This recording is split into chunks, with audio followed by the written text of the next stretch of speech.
The Tory Burch woman this season is confident. She wants to feel pulled together in sort of this no-brainer way, but also go out knowing that she looks chic.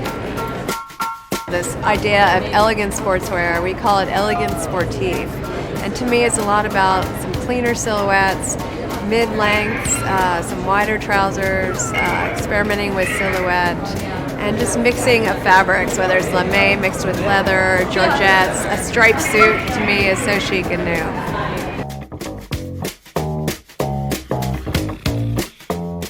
I'm really excited about our handbags and jewelry, and also our shoes.